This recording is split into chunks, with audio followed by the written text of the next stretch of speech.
Welcome back to the supplementary session for the course of Fundamentals of Automotive System. In this session, we will discuss how to calculate the engine performance parameters such as the torque developed by the engine and various power such as brake power, indicator power and friction power developed by the engine, and various efficiencies involved such as thermal efficiencies, volumetric efficiencies and consumption like air consumption, fuel consumption.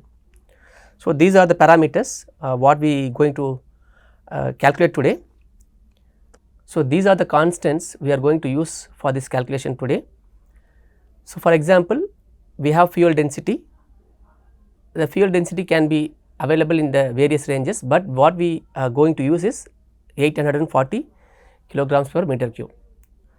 Like this, we are going to use all these constants at some suitable places. First, let us start with the torque developed by the engine. So, for the applied load, we applied 5 kilograms of load against the engine at the speed of 1532 rpm. So, for that speed, given speed and load, what is the torque developed by the engine we are going to calculate. For that, we use the general formula for torque. Torque can be achieved by force into radius. So, here the force has got two components, one is mass and the acceleration due to gravity, and the radius. What is radius here? This is a dynamometer what we used during the testing. Here this is the S-type load cell.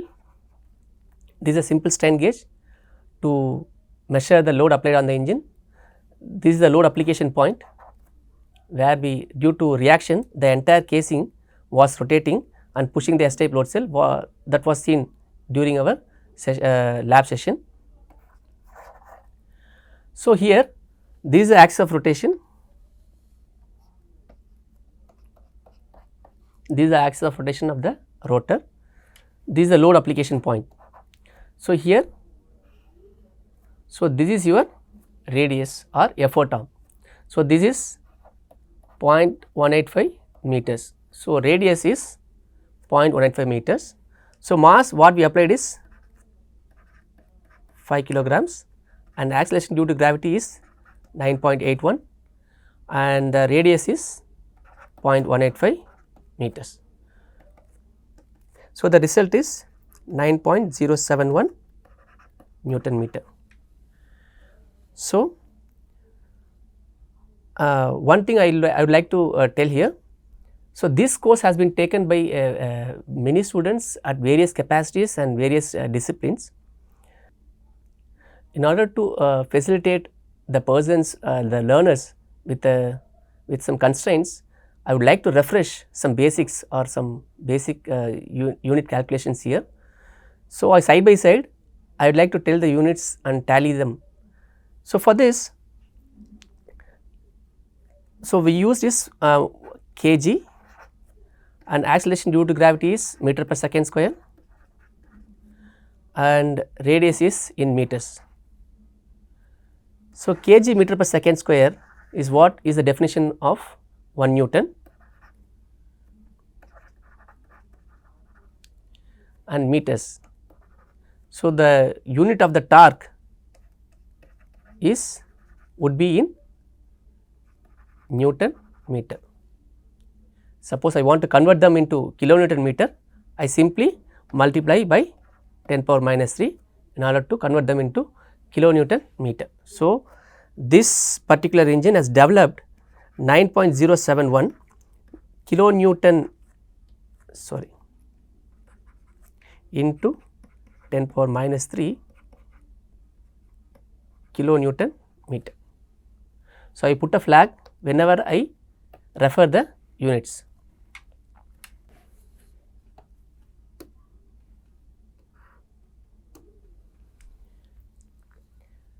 Next, we calculate the brake power developed by the engine. For that, we are going to use a fundamental formula.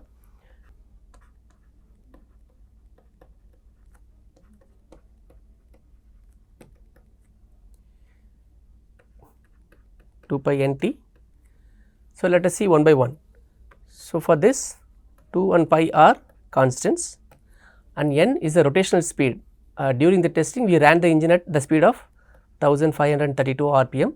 This is in revolutions per minute, but in power we use the term of seconds, not the minutes or hour.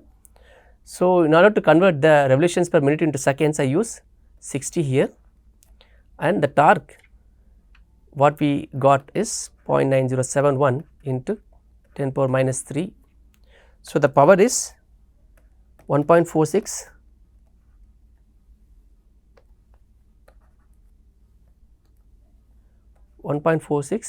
kilowatts. How did we get the kilowatts here? Let us check. So, we substitute speed in 1 revolution per second. So, revolutions per second, so that is 1 by second. We substitute torque into kilonewton meter. So, please recall 1 Newton meter is 1 joule. So, 1 kilonewton meter is 1 kilojoule. So, 1 Newton meter per second is a watt. So, kilonewton meter per second is termed as kilowatts. That is how we get the result of 1.46 kilowatts. I put a flag here.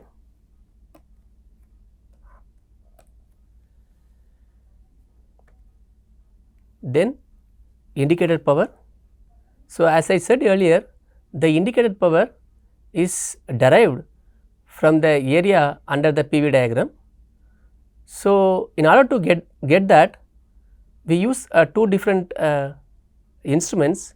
One is pressure sensor, it is a piezo type pressure sensor, or typically we use the sensor here in the combustion chamber. So, what it does is it always measures the pressure available on the combustion chamber. Similarly, we use a rotary encoder, what we can be seen here. This is a rotary encoder. So, as we discussed during the testing, it measures the rotational speed as well as it gives a pulse for every single degree rotation of the crankshaft. So, through the computer interface and through the data acquisition system, we calculate, we make the PV diagram in the computer itself. So, for that we use a simple mathematical equation. So, here the connecting rod, the crank throw is termed as A and the length of the connecting rod is termed as R, and for the given theta one can easily calculate what is the displacement of the piston from the TDC. So, in this way, for every single degree rotation of the crankshaft, we can simply calculate what is the relative position of the piston from the TDC or BDC. So, in this way one can easily plot the pressure versus volume diagram to evaluate the indicated power. The recorded indicated power is in kilowatts is 3.3 kilowatts. The friction power is the difference of indicated power and the brake power. So, the friction power can be calculated from IP minus BP, both are we should substitute in kilowatts. So, 3.3 minus 1.46 is your frictional power. So, during running the engine has spent 1.84 kilowatts power to overcome the friction. This is the implication of this reading. Next comes the brake mean effective pressure. So, the mean effective pressure are the hypothetical pressure that is assumed to be acting during the power stroke uniformly. So, brake power, the BMEP can be calculated by work done developed per cycle to the swept volume. So, work done, what is the work done developed per cycle is the brake power, useful work done. So, it is the brake power. So, brake power is 1.46 kilowatts and swept volume is your length. What is the length of the stroke length of the engine? That is 110 mm, that is 0.11 meters, and area of the cylinder bore, that is pi by 4 d square In this case the diameter of the engine is 85 millimeters. So, we need to substitute in meters. So, 0.085 meters square, and n is indicates revolutions per minute. So, it is 1532. Since it is in minutes, as I already told, it has to be in seconds. So, we need to divide it by 60. Putting here 60 or on top, both are same. So, I put 60 here. Moreover, the small n represents in case of 4-stroke engine, a power is delivered for every 2 revolutions of the crankshaft. So, one working cycle is consists of 2 revolutions. So, this RPM must be divided by 2. So, I put 2 again. In case of 2-stroke engine, since there is a power developed for each and every revolution of the crankshaft, it has to be divided by 1. In case of 4-stroke engine, it has to be divided by 2, and number of cylinder in our case it is 1.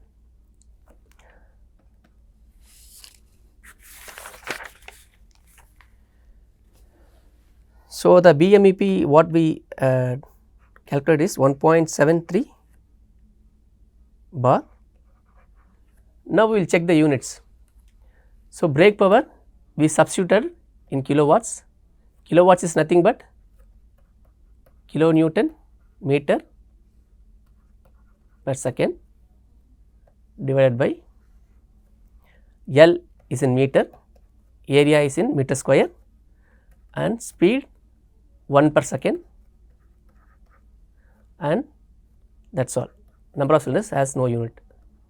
So, let us check the units now. Those seconds cancels out, and a meter and meter cancels out.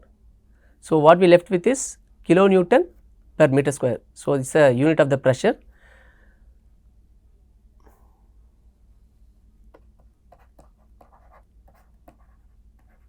So, kilonewton per meter square is the unit when we solve this. So, please recall 1 Newton per meter square equals 1 Pascal, and 10 power 5 pascals or 10 power 5 Newton per meter square is 1 bar. So, to convert this Newton per meter square into kilonewton per meter square, we simply divide it by 10 power 3. So, 10 power 2 kilonewton per meter square is 1 bar. So, with this calculation what we got is 172.89 kilonewton per meter square. That is how we simply converted into bar by using this relation. So, I will put a flag here. Next, we will see the indicated mean effective pressure.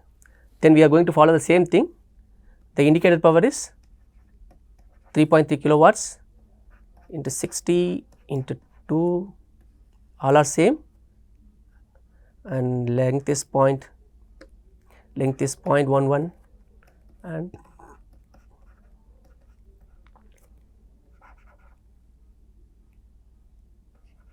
d is square. So, the BMEP is, so the indicated mean effective pressure that was available on the engine during the testing was 3.91 bars. So, let us move on to thermal efficiencies. First, let us check the indicated thermal efficiency. So, it is the ratio between the indicated power, the energy supplied to develop the indicated power, and the energy we received, what we received from the fuel. So, the indicated power we know it is 3.3 kilowatts, and fuel flow per kg per second. So, how to calculate the fuel flow here? Okay. So, the fuel flow can be calculated like this. So, we want to have fuel flow in mass flow rate but what we know is volumetric flow rate, that is ml per second or ml per minute. So, we have to suitably convert them into kg per second. For that we use this. So, volumetric flow rate of the fuel is, so this is the fuel consumption what we reached, what we arrived during the testing, that is we spent 12.5 ml milliliters of fuel in 1 minute. So, the volumetric fuel rate is, it must be in meter cube per second, but what we right now we have is milliliter per minute. So, 12.5 milliliter per minute must be converted into meter cube per second. So, 1 milliliter or 10 power 3 milliliter equals 1 liter, and 10 power 3 liter is 1 meter cube. So, from ml to meter cube we have 10 power 6. So, to explain what is meter cubes of fuel, so suppose we have a box of 1 meter breadth, 1 meter length and 1 meter height. Suppose I want to fill the diesel in this box, I need to fill 1 meter cube of fuel in it. So, I know only in ml, so suitably I should convert them into meter cube. We know the conversion factor, it is 10 power 6. So, to convert the ml into meter cube, this 12.5 must be multiplied by 10 power minus 6. So, I convert them into 12.5 into 10 power minus 6. So, it is now become meter cubes. So, we have minutes. So, it must be converted into seconds. So, it has to be divided by 60, and we know the fuel density is 840 kg per meter cube. So, this gives 1.75 10 power minus 4 kg per second. So, what is the implication? During the testing at that particular speed, at the load given on the engine has consumed 1.75 into 10 power minus 4 kilograms of diesel for every second. So, to convert this into kg per hour, we simply multiply by 3600, which gives 0.63 kg per hour. Okay. Let us check the units once again. For this, so it's what we substitute is meter cube per second, and the density of the fuel is expressed in kg per meter cube. So, the meter cube get cancelled and kg per second what we got on the mass flow rate. So, the units are tallied.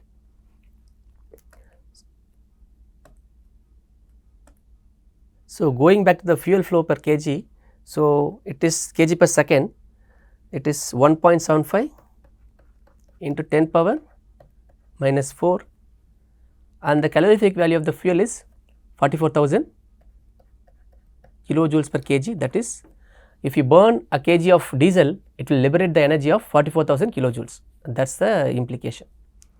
So, the answer is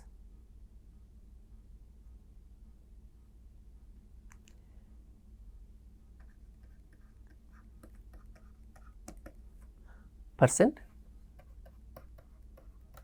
So, let us check the units once again.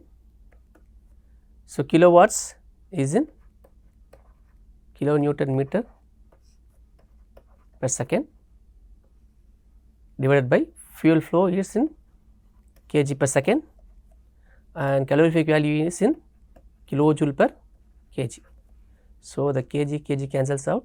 So, here in denominator we have kilojoules per second.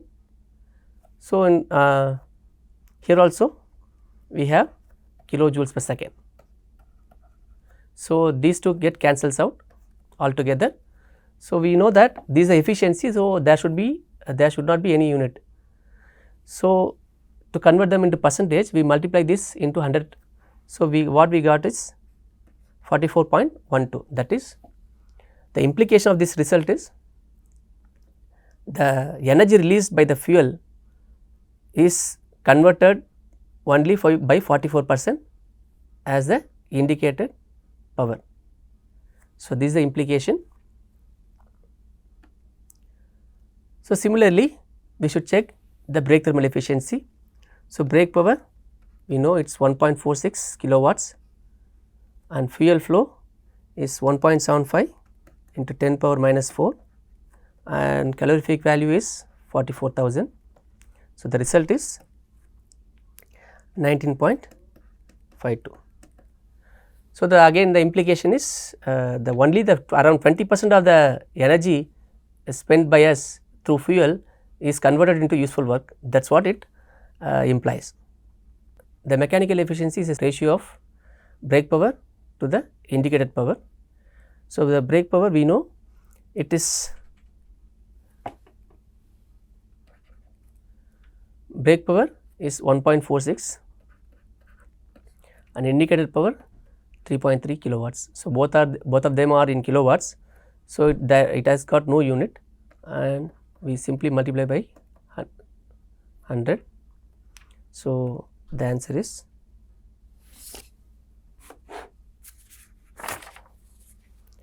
44.24%. So, again the implication is this particular engine, the machine has got a efficiency of 45%, that is the indicated power, suppose the power developed inside is 100%, the equipment is capable of converting them into around 45% into useful work. So, it is what implies is as a mechanical efficiency. Now, we come to airflow. So, this measurement indicates what is the air that is consumed by the engine. For that, we use this formula, how we ran the experiment. This is a schematic diagram, this is the U tube manometer.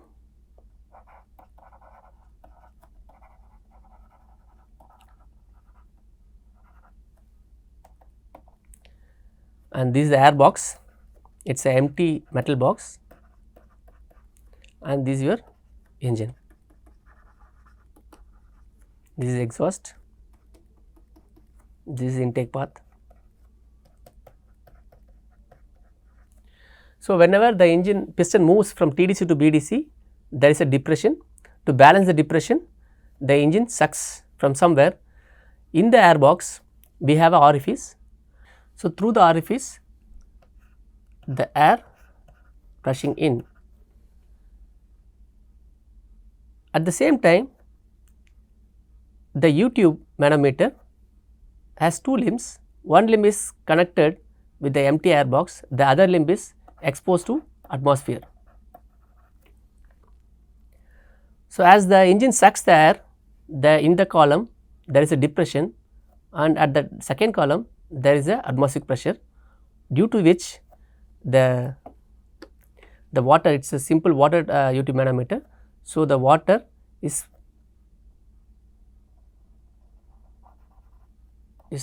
simply goes up, the level difference is arrived due to pressure difference. So, this is the H in millimeters of water. So, this H has been formed due to the pressure difference available at the two limbs of the U tube manometer. So, the CD indicates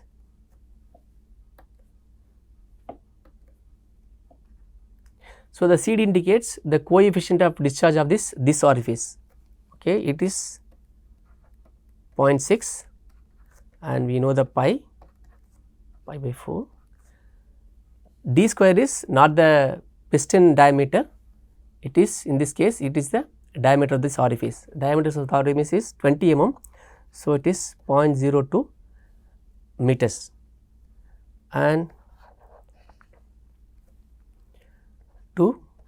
acceleration due to gravity is 9.81 and H, what we measured is H in this case is 96 mm, that is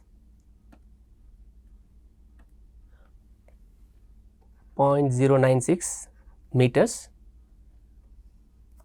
and the ratio of water density and air density. Water density is 1000 kg per meter cube and air density 1.17 kg per meter cube, and air density is again 1.17 kg per meter cube. And to get the answer in kg per hour, we have this 3600. So, after calculation we got. So, this particular engine for the given load and speed has consumed 31.8 kg 85 kgs of air in 1 hour. So, let us check the units once again. So, CD, the coefficient does not have any units. So, the area is meter square, and at the root G is meter per second square, and the H is in meter, and both densities are having same unit. So, there is no unit there, suppose kg per meter cube,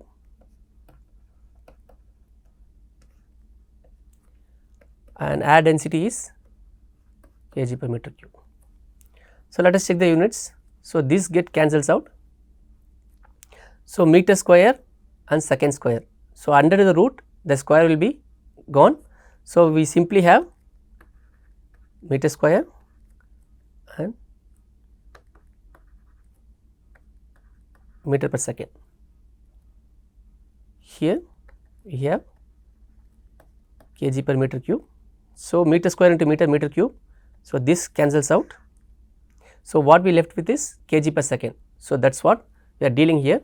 Instead of second we put 3600. So, we got 31.85 kg per hour, that is all. Put a flag.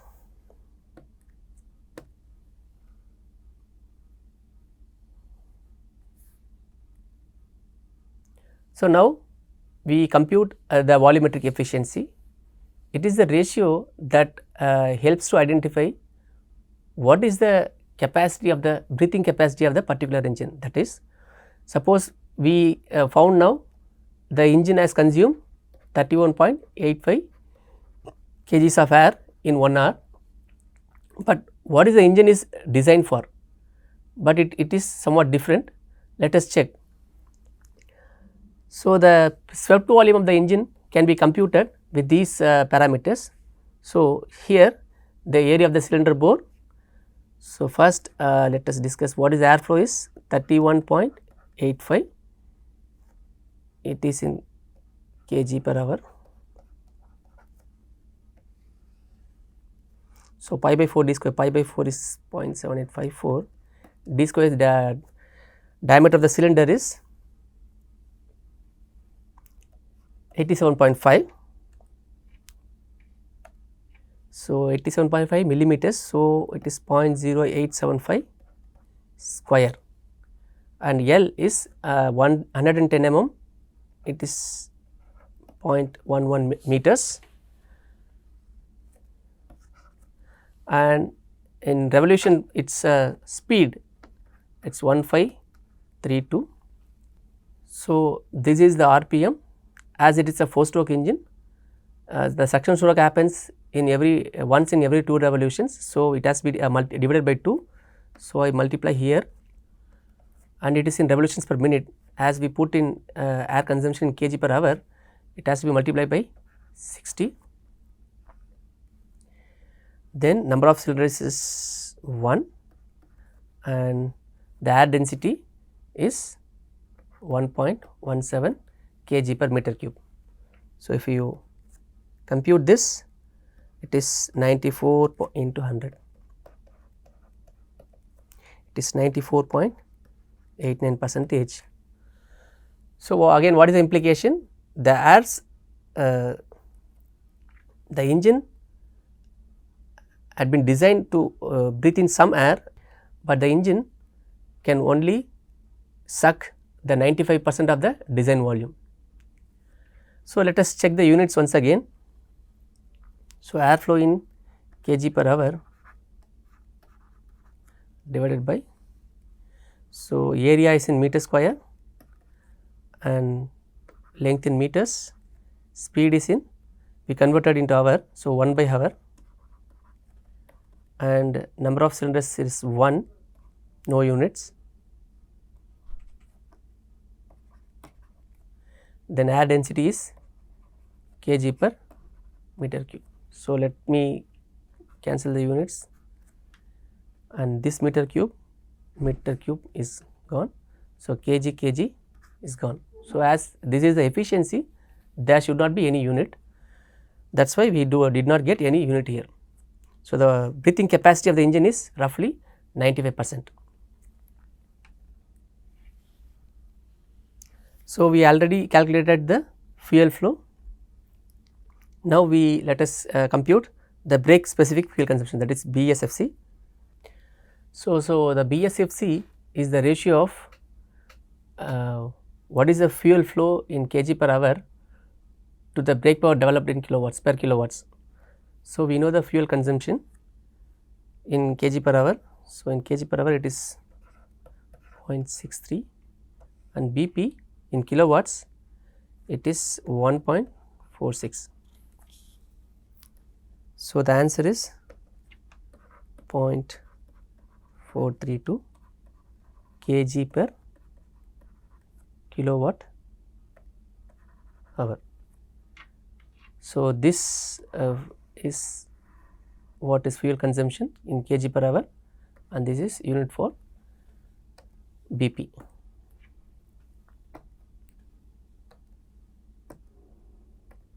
I request the beginners to closely observe the flags where I put.